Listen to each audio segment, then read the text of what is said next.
Good morning and welcome. My name is Matt Compton and I head up the data management team at Bytes.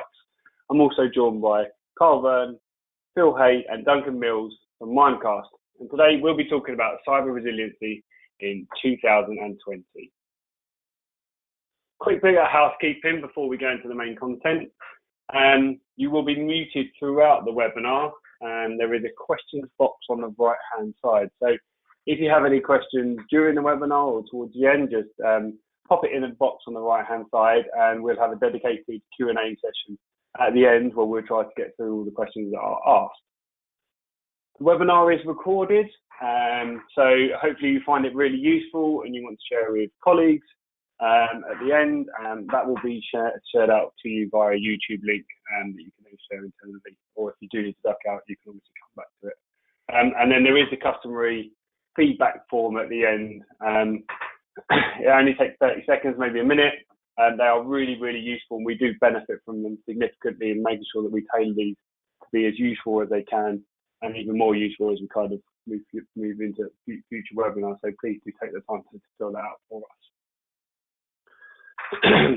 So today we're joined by Mimecast. So Mimecast are a critical tier 1 strategic partner for Bytes.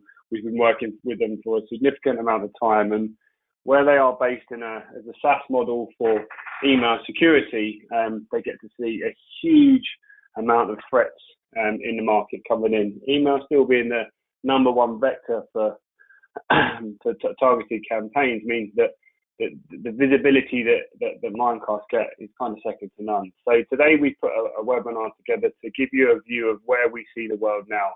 There's been significant change, as we all know, over the last 6 months, which means that hackers have got cleverer, and the means that they're coming in and trying to get access to information and our systems has become a lot more targeted, and the threats are changing. So we need to try and give you as much visibility of what we see between Bytes and Mimecast as to what is happening in the market, so that you can be fully ready and in the right position to manage those threats as they come in. I'm just going to quickly touch on Bytes and who we are in the market. So I'll have a look. I did have a quick look at the registration list and can see that a significant portion of you are Bytes customers. So thank you for your custom. A few of you are a bit new to Bytes, and I'm only going to spend a short period of time here. But what I do want to cover is the kind of change that we've gone through fairly recently. So Bytes in the UK have merged. We were Bytes Cyber Resilience and security partnerships, which were two separate trading companies. We now sit under one banner, which means that we are a large-scale reseller in terms of the resources we had on the Bytes Cyber Resilience side of things through platforms like Microsoft and AWS and other cloud platforms. But now we're back with this hugely credible security resource that sits under one banner, which means that we feel that in the UK, with the scale that we've got back with the security credibility, when we're talking about security with our customers, we don't feel that there's anyone that can really touch us in terms of resource. And that can be anything from kind of free of charge pre-sales services or assessments, which I'll touch on later, through our cyber consulting team, where we can offer much more in-depth services and things like pen testing, and really backed up as well by 24/7 support desk, which is straight for third line engineers. So the resource we've got is kind of well over 65 individuals. The business is worth in excess of 100 million on an annual basis. So the security platform that sits now within the Bytes banner, it really, really puts us at the top. And that's why we have great partnerships with the likes of Mimecast to be able to deliver these services back down to our customer base. So as I said, I'm just going to really touch on a high level on Bytes, and I want to cover that. But I'm going to hand over to Phil, and I'll be back on at the end of the webinar where we do the Q&A. Thank you. I'll pass it to Carl. Good morning, everyone. I'm Carl Wearn. I'm head of risk and resilience for Mimecast. My colleague Phil is head of analysis. We work together very closely, as you'd expect. Just a little bit about my background. I was previously a Metropolitan Police officer for over 2 decades, latterly heading the operational development team and tasking for Operation Falcon, part of the Metropolitan Police's fraud and cybercrime command, tasking out any fraud or cybercrime that had a potential loss of £1 million or more. I've been with Mimecast for the last year or so, really enjoyed my time and performing a lot of the analysis on threats and things that are going on in the cybersphere for Mimecast. My colleague Phil. Good morning all, I am Phil here. I am Head of Threat Intelligence Analysis at Mimecast, as Carl has mentioned. I joined the company earlier this year in January after 20 years plus in the public sector, analysing, managing and mitigating risk, really. A lot of time in Whitehall. Carl? We quite optimistically titled this, as you're probably all coming to the realisation now. To begin with, I don't think we'll possibly ever potentially reach immunity, but obviously we'll be able to manage the virus as time goes by. What I'm going to do in this presentation is first present how we look at intelligence in Mimecast, the framework in which it operates in relation to the strategy Mimecast is using at the moment, and then my colleague Phil is going to give you a rundown on what the current threats are. It'll be quite comprehensive and probably the most interesting and meat of the presentation for you, so I'd pay particular attention to that part. And then I'll cover how we're going to look at what happens in the future, what are likely to be the key threats going forward, and how we look at that. First of all, what is effective threat intelligence? Well, to us, these are really the categories we're looking at. Mimecast focuses on making threat intelligence more usable and effective by making it contextual, showing your own cybersecurity performance month after month, year after year, and benchmarking that against your peers.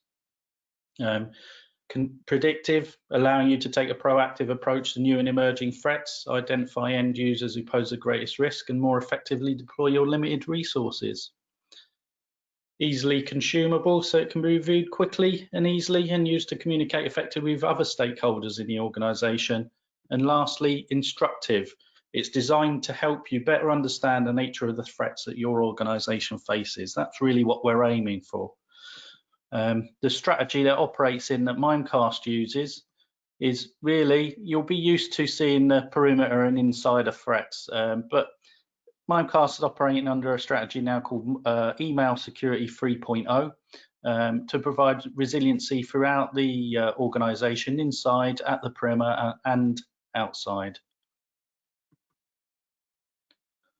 In relation to how we conduct threat intelligence, obviously we've got visibility of a variety of threats in each of those domains, and my colleague Duncan really is going to go into a lot more detail on how this operates for you later, with detail on the product range that Mimecast offers. My focus and the focus of Phil in the main is providing unbiased analysis as much as possible, and we're not focused on really selling Mimecast products.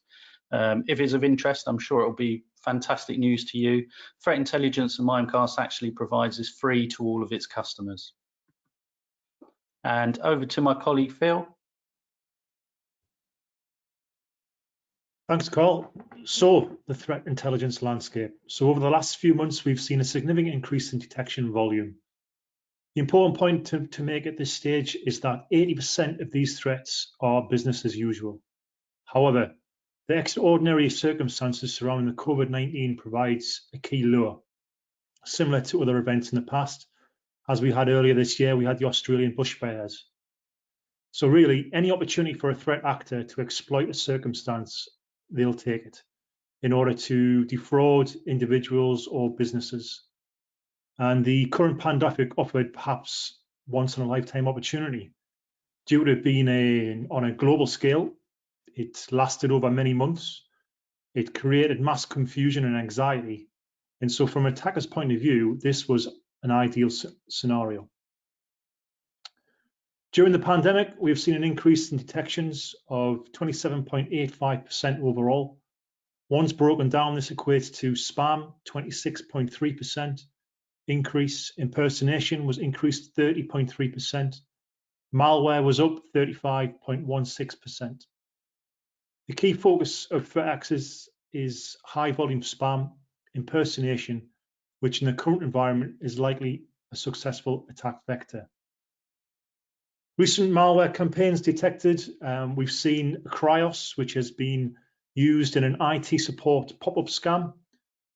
This was used to create anxiety it states in the email that you receive, you must act now. You must fix this fault. And it's all click on this link, call this number, and all there to really capitalize on human error. We've also seen a Smutsy, which is a spyware used to gather and user data. HTML malware is very prominent at the moment. It's JavaScript attached to an email trigger or a link to a site. Once followed, you're presented with an option to open a file. This, of course, is the point where where the malware will be inserted. In more recent weeks, we've seen Zloader, which is a banking Trojan campaign, have been seen in several regions that we look at. It's installed by clicking on a link which downloads a Trojan that tries to control access to your data. In a very similar way to ransomware, which still remains a very active threat. In a separate piece of analysis over the reporting period regarding the Australian higher education, this provided us a really good example of ransomware. The vertical was hit by 10 campaigns between January and March, of which 6 had evidence of ransomware being utilized. And really, ordinarily, from our perspective, we don't expect to see this. It is often a secondary infection or a 0 day, and this was really a notable change from the threat actors' techniques and procedures. You may have heard of Snake, or aka Ekans ransomware, which has been reported in recent attacks against major manufacturers and has had a devastating impact on some businesses. This particular ransomware has limited effectiveness against a variety of ICS software processes, and is likely that the threat actors use this ransomware for specific company networks where a high availability is critical to their operations and business continuity. In other areas, we've seen abusive domains also surge, with over 112,000 COVID-19 related domains being blocked by Mimecast, utilizing our brand exploit protect between January and March. This includes spoofing of such large retailers such as Costco and Walmart, all trying to gain your personal data or login data. As mentioned earlier, spam was up 26.3%. Spam has increased exponentially in all regions, but also accounts for a large amount of phishing style and opportunistic attacks. Somewhere between 11 and 16% of the spam is COVID related. When this is mixed with the legitimate communications around COVID-19, as we look to emerge from the lockdowns, we are likely to see a very confusing time for all, especially as people seek information to find out how to proceed in the future. This will provide new opportunities to exploit, meaning some malicious messages may have more chance of getting through. And this kind of scenario may be linked to the increase in unsafe click-through detections, which is also up 56% over the reporting period.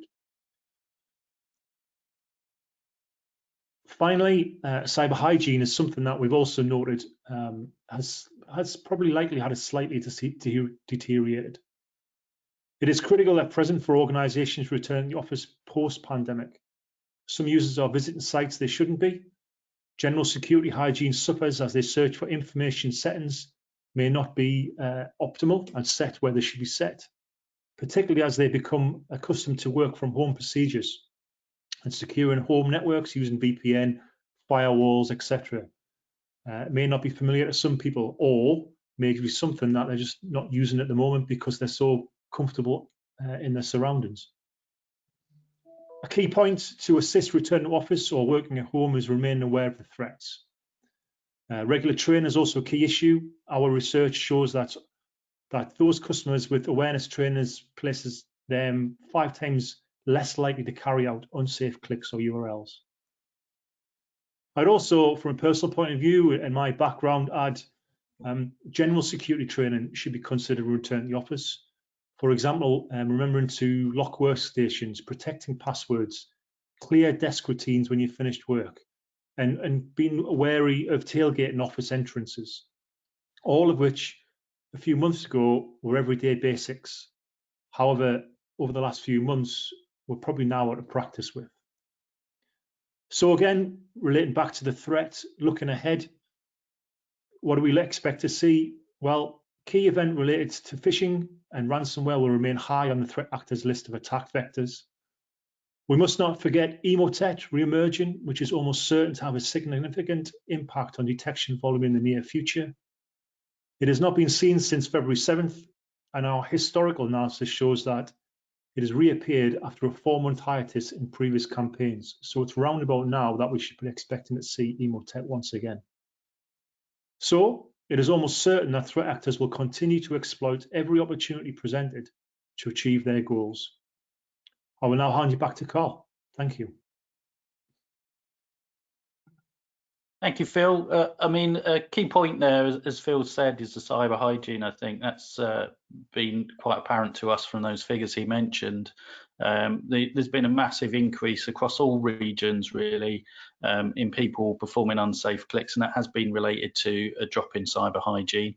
On the plus side, just to highlight what you mentioned and reiterate it, those organisations which do have some form of awareness training in place and have continued it throughout the periods of lockdown have performed much better in relation to unsafe clicking activity than others. A lot of this is related to people looking for information. You know, perhaps the government hasn't been so quick as people might like in relation to whether there's going to be lockdowns in certain areas or stay-at-home orders if you're in the US. And people are really looking for that information as to what's going to happen next because they're worried, they're concerned, and it gives that potential for it to be used as a lure for people to attack. It's really something to be aware of, especially going into the future with a potential for additional lockdowns. Several countries are already going into nominally their second wave, but almost certainly just a further peak in the first wave at the moment.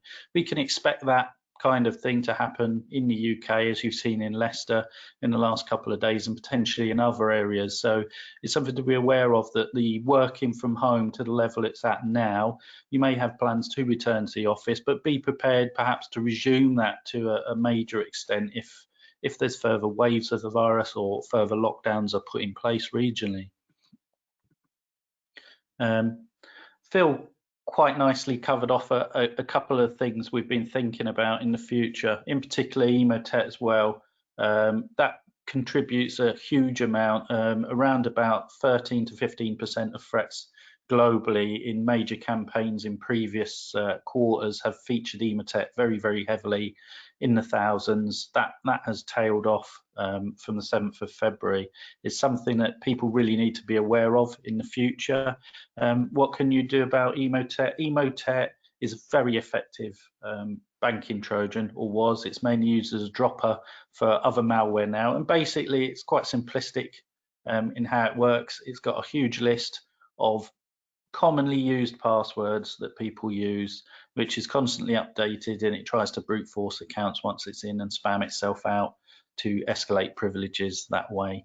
Very often it's a precursor infection to ransomware, as Phil noted, and please don't discount a ransomware threat.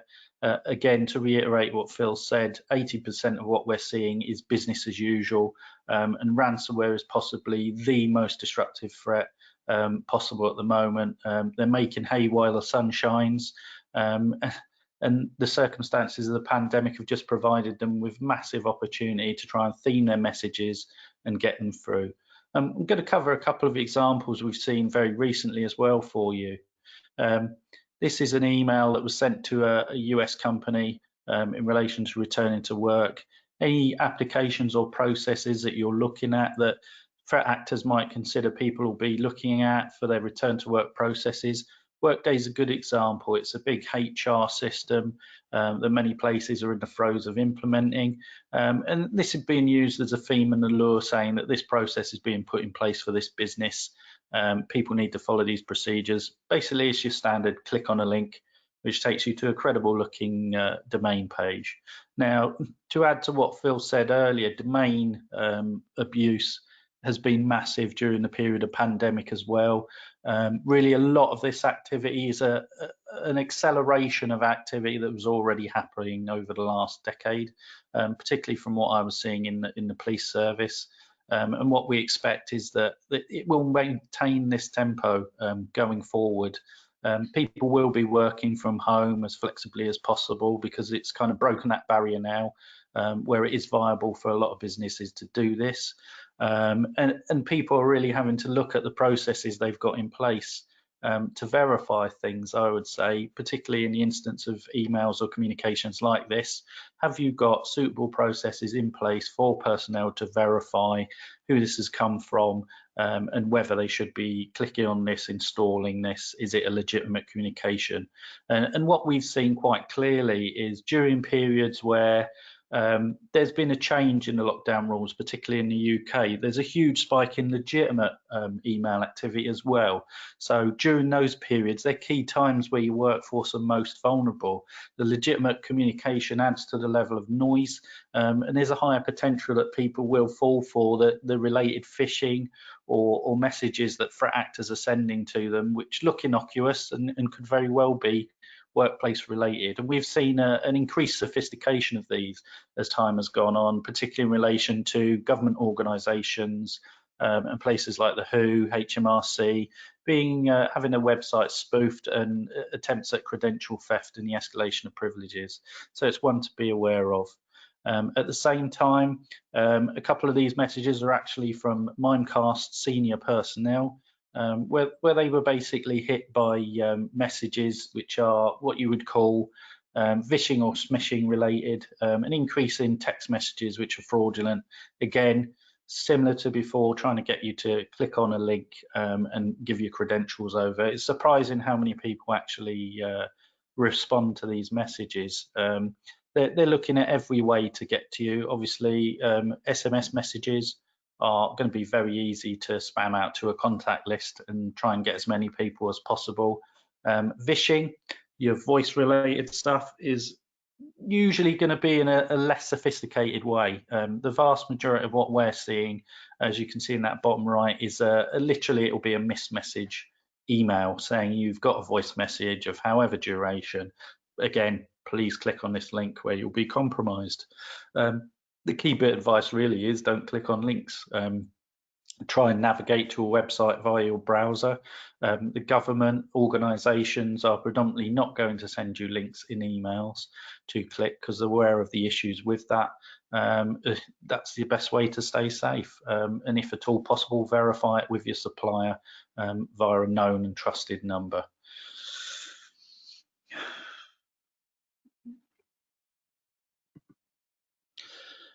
If we look ahead now to the future threat landscape, considering it in relation to all of the factors we've looked at so far, we have a way of structuring it which looks at things in what we call a layered approach, which will be familiar to a lot of people, I'm sure, obviously used a lot in relation to the military and dealing with threats. Any phased return, we would say everyone should operate in relation to a layered security pattern. What that means is things shouldn't be the responsibility of an IT team any longer in relation to IT security. You've got your personnel working outside of the office, pretty isolated in a lot of cases. They're going to need to rely on their own skills and their own knowledge, and particularly in relation to phishing and awareness of threats, that really needs to be distributed amongst the workforce now and employees. And some form of awareness training has got to be obligatory or mandatory in relation to the range of threats that are out there. They are becoming more nuanced in relation to impersonation, and a lot of the time, as Phil mentioned earlier, a big one that's being used in huge volume campaigns at the moment is a malware called Crixos, that IT scam one. And really, that's prime stuff to use during a period like this, because it's seeking to get your employees away from IT security, off of the computer and actually onto a phone, where someone very, very persuasive is going to try and convince them that there's something wrong with their computer and they need to give control of it to them. These people are very experienced at what they're doing. They've probably committed other types of fraud for many years, and what we've seen from the time I was in the Metropolitan Police Service is the vast majority of crime is either cyber enabled or is going completely online. And this, again, this pandemic has accelerated that trend. I expect it to be maintained. I don't expect it to drop in any way. If we look at hardware, your hardware, don't discount it as being subject to compromise or attack. During the previous quarter, we started to detect instances of a malware called Cottonmouth. And that's related to an NSA leak several years ago in Germany, which is USB-borne malware. You know, it's a very old tactic that was used by the security services many years ago. But it's still out there, and threat actors are willing to do it. So those freebie USB sticks and memory cards and things that you get from places, be very wary of using it. And people will think, you know, I've got a work laptop, I've got a work machine, I haven't necessarily got antivirus software on my home laptop, so it'll be safe to put it in the work computer. It will detect anything if it's malicious, obviously putting your hardware at more risk.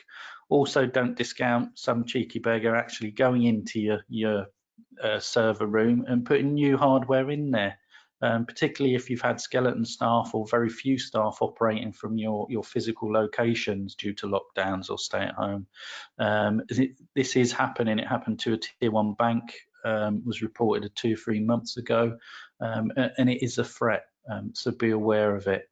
On the software side, obviously patching, vulnerabilities are being attacked all of the time. And really what we're seeing is an acceleration during this period of attackers becoming aware of vulnerabilities and trying to reconnoiter them as quickly as possible. During this period, you'll be aware that VPN Pulse software was exploited, and we believe if you look at open source reporting, that's been responsible for at least several ransomware attacks.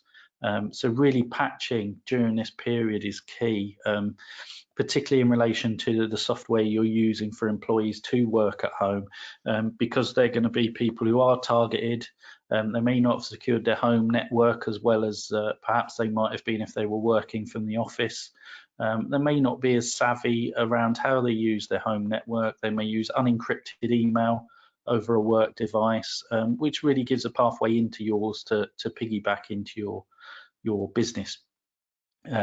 People, as always, as I mentioned earlier, the awareness angle is really going to be key. Besides the insider threat and the potential for that, and mistakes that people made, genuine mistakes, your people really are going to be key, and they're even more critical than before now, because the amount of them that are working in isolation, potentially from home, and looking at returning to the office. How are you going to get them back into usual practice, as Phil mentioned, thankfully, earlier? People becoming used to clear desk policies, protecting their screen, and general cyber hygiene, returning to that environment is something that may need to be instilled in people again. You know, I've no doubt some people have been working at home, their machine may be used by their partner and their children even. I'm sure it's happening out there, and it's borne out by, again, a lot of the open source research and surveys that are being done at the moment by other organisations. Processes. Really, we get to the heart of it here in relation to your employees, again, related to people very closely. Are your processes robust enough to ensure that individuals can't impersonate your CEO or your head of finance so that they can pretend to be them and authorize payments and things just by a mobile phone, telephone call or an email? You know, we should have verification processes by other routes in place for personnel to easily and readily verify that, you know, whether that is contacting a person on a known trusted number to ensure that is the case. We've seen emails where people are, particularly a current campaign at the moment, is emails with the subject line project. It's usually given some ridiculous name, project Bombay, for instance, something innocuous. And these project emails are basically saying that we're the CEO, we're looking at a very sensitive merger or acquisition due to the pandemic. I'm contacting you in confidence. And then obviously, again, trying to move them away from their security processes and influence them to make payments. Your partners, going to be a particular concern at the moment because of the pandemic, and places will be going out of business.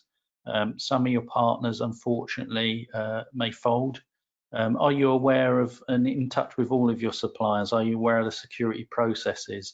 Partners, third-party supply is a key mode of entry into more secure businesses. If they've got weaker security, impersonation of partners there for the payment of invoices in particular is going to be a very major problem, I think, in the months ahead. Really looking at and reviewing your business agreements and your the processes there is going to be key going forward. And I'd keep that under constant review at the moment, because of the potential for places going out of business or making significant changes to the way they operate, which threat actors will be looking to exploit during any period of uncertainty. And it's really here where I shall stop waffling and talking at you, and my colleague Duncan will take over and explain to you a lot about how Mimecast products work and how they can protect you from a lot of this frightening activity that's going on. Great, thanks a lot, Carl. Just let me share my screen. Okay, so hi everyone, I'm Duncan Mills. I work in the product and strategy team here at Mimecast, and I joined reasonably recently, but I've worked in the industry for probably about 20 years now. And what I'm finding right now with the threat landscape is really how diverse the threats are. So we still have these volumetric spam threats, but also a lot more of the targeted threats. And I think a lot of what's happening is being driven by phishing kits, and they're making it really simple for even non-technical criminals to launch a phishing campaign. And these kits include lots of tactics to evade detection, not just by technology, but by humans as well.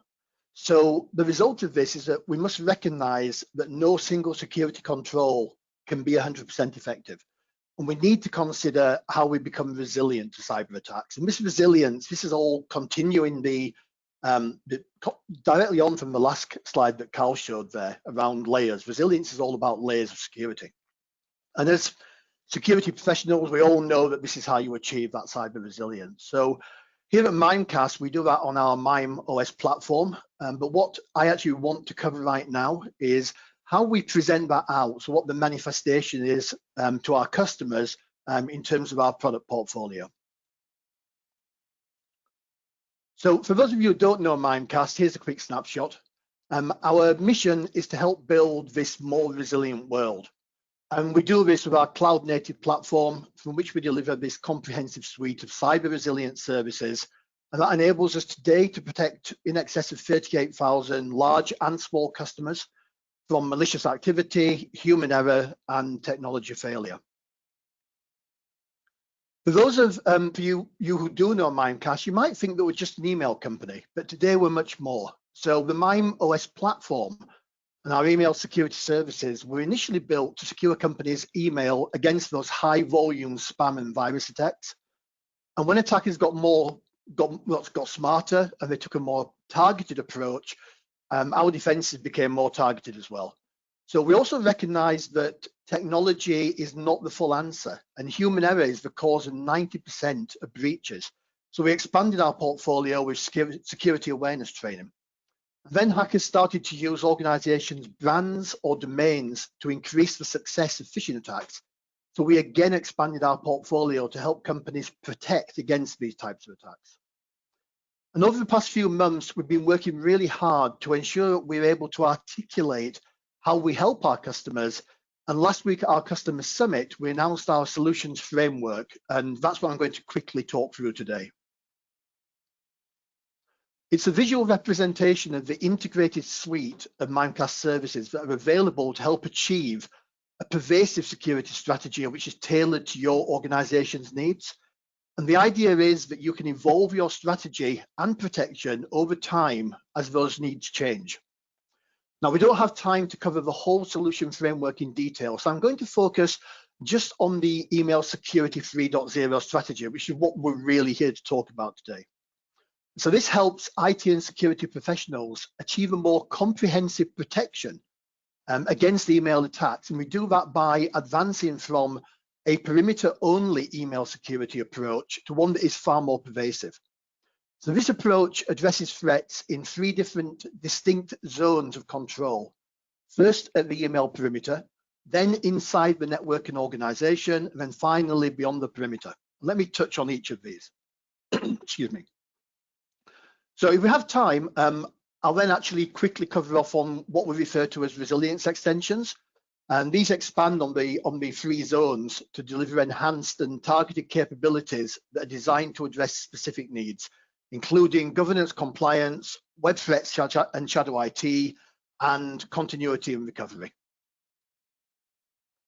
Before we dive in, let's also look at what underpins both the Email Security 3.0 elements and those resilience extensions. And this is the Mimecast ecosystem and threat intel capabilities. Ecosystem acknowledges that while email security is critical, it's only a part of your overall security strategy.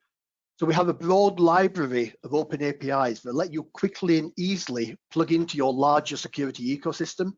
And this lets you take advantage of application data and threat intelligence. You can integrate with your existing applications like SIEM and SOAR platforms, and then you can orchestrate actions in Mimecast from your SOAR, for example. And at RSA this year, we announced a new service called BYO Threat Intelligence. This lets you sync existing threat data with your own Mimecast tenant. So here's an example of why you might do this. If you imagine your endpoint protection finds a malicious 0-day in a file, and the hash of that file can then be automatically synced to your Mimecast tenant, we can then block any matching email attachments. So also you can then sync up any existing threat feeds to your Mimecast tenant as well. So all this means that you'll get a far better ROI on your overall security spend by being able to use it in multiple locations, or use those threat feeds and your security data in multiple locations. So we all know that email is the #1 attack vector. So given the number of emails Mimecast processes, you can guess how much threat data we actually gather. And then once that's converted to actionable intelligence, we present it to our customers in a number of ways. This helps prevent risky behavior, and it helps to mitigate vulnerabilities before they actually happen. As I just mentioned, we can export it using our APIs. All this helps security professionals prove their value to their stakeholders. You can benchmark and compare yourselves against your peers. You can track your improvements and justify why Mimecast is the right partner. As I said, Email Security 3.0 is about taking a more pervasive approach to email security. But given more than 90% of attacks do start with emails, you should invest in the best possible protection at the email perimeter. Don't rely on the just good enough security that's bundled with your email platform, hoping that other security controls will catch everything that it might fail to block.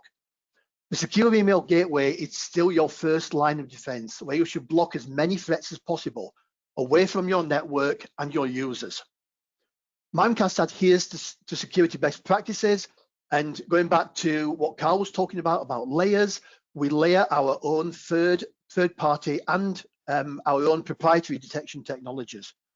So to keep ahead of our ever-evolving threat landscape, our multi-tenant MimeOS platform allows us to rapidly evolve those detection capabilities and deploy new technologies when needed.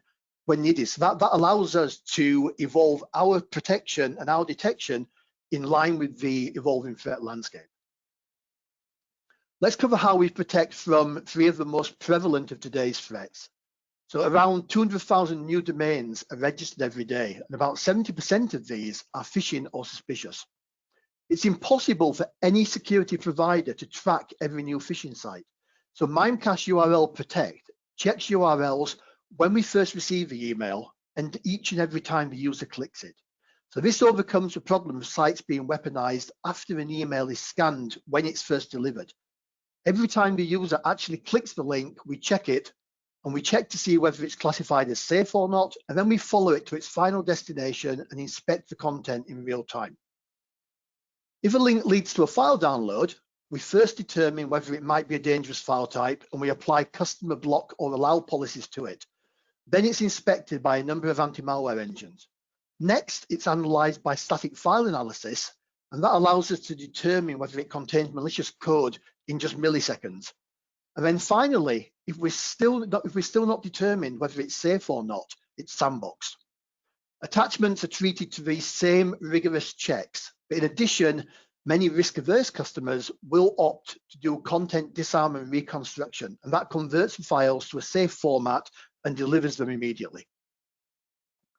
So our own research has found that 26% of total malicious emails were impersonation attacks, and 67% of organizations saw the volume of such attacks increase over the previous year.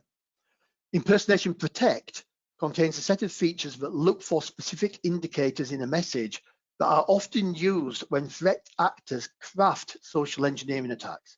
These include header anomalies, domain similarity, sender spoofing, and suspect language in the email body.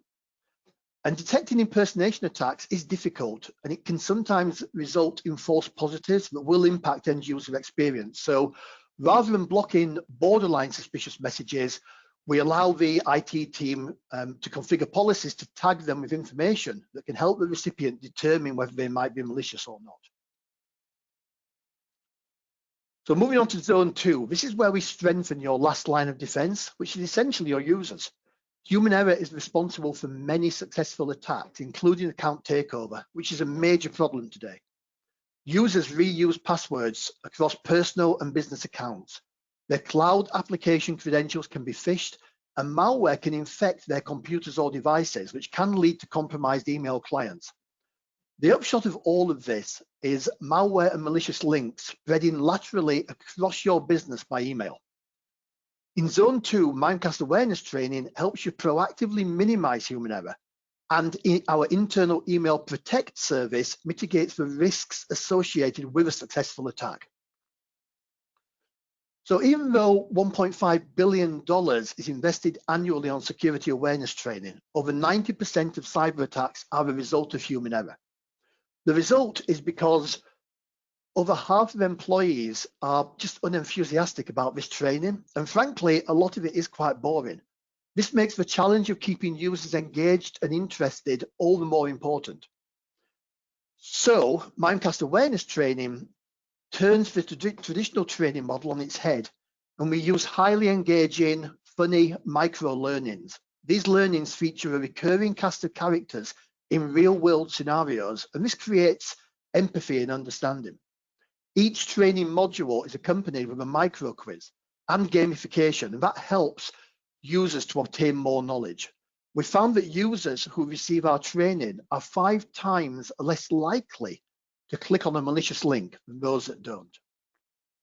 So awareness training is an effective security process control, but no single process or technology control is 100% effective. So you need to assume that an attack might be successful at some point. A Tech Validate survey that we commissioned found that 30% of organizations suffered an attack where malicious activity was spread from one infected user to another via email. Mimecast Internal Email Protect prevents this. It mitigates the risk of a successful attack by applying the same rigorous inspection capabilities that we apply to inbound emails to all internal and outbound emails. This prevents the lateral spread of emails containing malicious links or attachments, both internally and, more importantly, outbound to customers and business partners. It gives you visibility of internal email threats, and because it helps to identify rogue sending accounts, it helps to mitigate the risks associated with email account takeover. It continuously monitors internal and outbound emails using the latest threat intelligence, and policy controls allow you to remove threats from mailboxes automatically. It also provides incident investigation and response tools, so your security analyst or email admin can manually trigger remediation from every inbox across your organization. Finally, Zone 3. Brand impersonation attacks that exploit a company's good name to compromise customers and partners can be devastating to a business. They destroy trust, and they're extremely difficult to uncover and even harder to shut down. And unfortunately, they're all too easy for cyber criminals to create. Even unsophisticated attackers can simply register domains similar to yours and host websites designed to trick unsuspecting visitors. This damages the brand equity it may have taken you years or decades to build. Protecting your organization from brand abuse is the foundation of Mimecast's email security strategy in Zone 3, which is beyond your email perimeter. Essential steps include implementing DMARC to protect the domains that you own, while also proactively hunting for and remediating attacks that rely on fraudulent lookalike domains.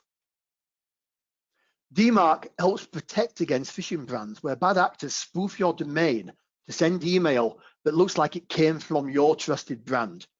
So Mimecast DMARC Analyzer is designed to make it simpler and faster to set up, enforce, and monitor DMARC policy by supporting both DMARC configuration as well as visibility and reporting. This means you can see who is sending an email on your behalf and work through legitimate versus fraudulent senders. The ultimate aim is to reject all unauthenticated email without blocking legitimate email in error. Effectively protecting against brand exploits means you need to find and neutralize phishing attacks before they're actually unleashed. So Brand Exploit Protect extends phishing protection beyond the email perimeter to proactively uncover and take down attacks at the earliest possible stage. The service combines a number of techniques to achieve this. Our web scanning technologies are powered by machine learning. We analyze key indicators, including new domain registrations and security certificate issuance, and we track website cloning.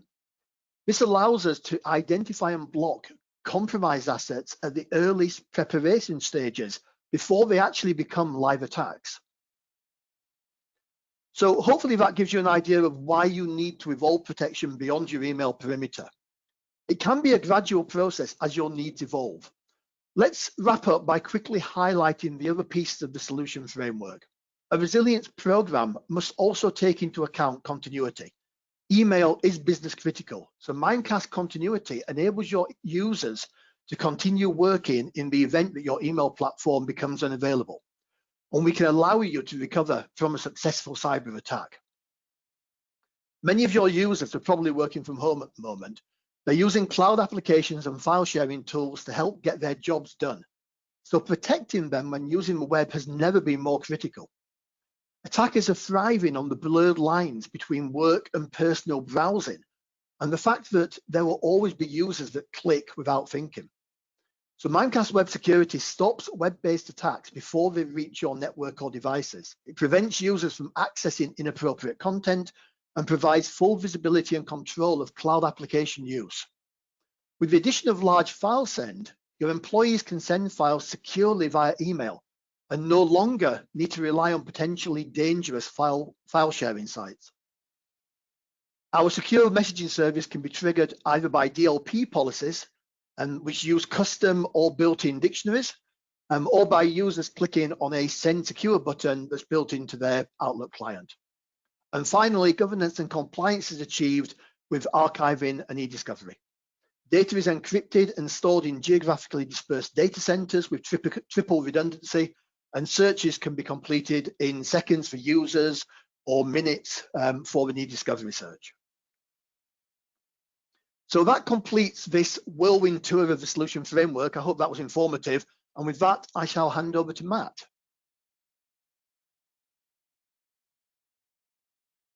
Thanks, Duncan, and Bill and Carl for your presentation. So just to quickly wrap up before we move on to the Q&A, I've seen a couple of questions come in. So as I said at the start, there is a box on the right-hand side for questions. If you just pop your questions in there, and then I'll either field them out to the guys or answer them myself. But just before I move on to the question side of things, I just wanted to quickly cover 3 assessments that Bytes are offering to our customer base to really help them understand the level of the challenges that are out there in the market at the moment. So on the left-hand side, the email threat risk assessment. So that's really an assessment designed for you to understand the threat landscape that you've got with your current email platform, how that email platform is performing from a security standpoint, what threats are being stopped, what's going through, and the level of risk that you've got or not got.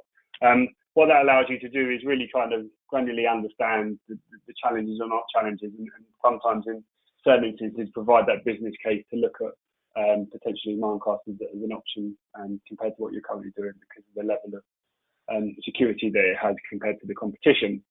The next level up is kind of the compromise assessment, and this is focused around the domain piece that Duncan was just talking about. So are you aware of any email fraudsters that are using your domain to potentially target other individuals or companies exploiting your brand? It's very, very hard to get understanding of that without looking at the tools that are available. So this is an assessment that's designed to run to give you visibility of that. And then the phishing assessment is really targeted at the end users, the customers within your organisation, to really understand the level of expertise or understanding that they have, whether they should click on links or whether to click on links, and whether they have an intelligence to understand this email target that's come through has a risk associated for it, therefore I should click on it. And it's really kind of to give you the posture of your accounts, your users, and where they understand and where they don't understand. So that's really what that's focused on. So there is a document on the right hand side of the page, but it'll also be shared out at the end of the webinar along with the link to the YouTube video of it. So I'll just flick on to questions. So if you have any specifics that you haven't got time to cover today, that's absolutely fine. Either contact your Bytes account manager, or you can pop an email over to tell me more at bytes.co.uk, and obviously we'll come back to you as soon as possible. But if I just look at the questions now, there is a couple that have come in. So probably one for Phil or Carl, but what do you consider to be the most concerning threat in the coming months? That's a good question. Thinking about it, there's obviously a range of threats we're aware of, but as we said, business as usual is 80% of it. And a personal bugbear for me is ransomware. I think the sheer potential to literally destroy the data that a business has and access to it, and disrupt business on potentially a long term for many months, and the cost to either get it decrypted if people choose to pay the criminals, which I wouldn't recommend, or have it remediated, can be exorbitant. I would suggest that people have a sufficient cyber resiliency capability in place to deal with that in advance of the worst happening, including offline backups and fallback facilities for data storage and email, really. Okay, brilliant, thank you. Okay, one more here.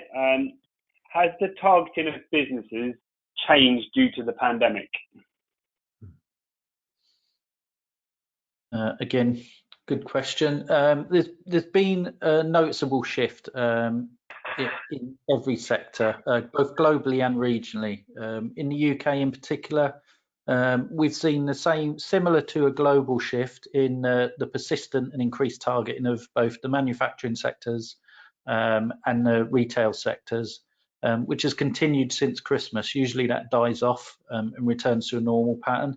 But in the UK, in difference to other regions, the UK has seen consistent targeting of the professional services sector, which reduced between around February to March, and then has increased back to expected levels from April and May over those 2 months. And the IT sector as well, which varies greatly from the rest of the world. Okay, brilliant. And that, I can't see any other questions that have come in, but as I said, like, if you do have any further things, or you think of something after the webinar, then tell me more at Bytes, or contact your account manager. But I'd like to close today's webinar by thanking all presenters. Really, really useful, really informative. I really enjoyed it, and I look forward to seeing you all on the next webinar. Thank you, and enjoy the rest of your day. Thank you, everyone. Have a good day.